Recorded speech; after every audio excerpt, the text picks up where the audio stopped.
हमारे घर में दीपक रोज लगाते हो रोज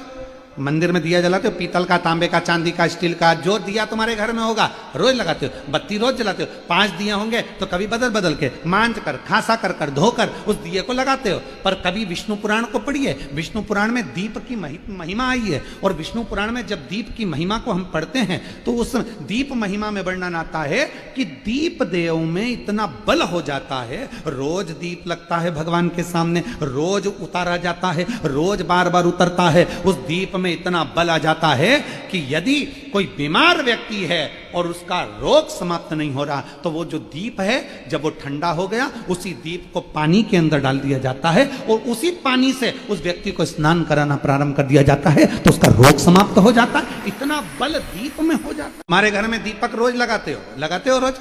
मंदिर में दिया जलाते हो, पीतल का, तांबे का, चांदी का, स्टील का, जो दिया तुम्हारे घर में होगा रोज लगाते हो। बत्ती रोज जलाते हो, 5 दिया होंगे तो कभी बदल बदल के मांझ कर, खासा कर कर, धोकर उस दिए को लगाते हो। पर कभी विष्णु पुराण को पढ़िए, विष्णु पुराण में दीप की महिमा आई है। और विष्णु पुराण में जब दीप की महिमा को हम पढ़ते हैं तो उस दीप महिमा में वर्णन आता है कि दीप देव में इतना बल हो जाता है, रोज दीप लगता है भगवान के सामने, रोज उतारा जाता है, रोज बार बार उतरता है, उस दीप में इतना बल आ जाता है कि यदि कोई बीमार व्यक्ति है और उसका रोग समाप्त नहीं हो रहा तो वो जो दीप है जब वो ठंडा हो गया उसी दीप को पानी के अंदर डाल दिया जाता है और उसी पानी से उस व्यक्ति को स्नान कराना प्रारंभ कर दिया जाता है तो उसका रोग समाप्त हो जाता है। इतना बल दीप में हो जाता है।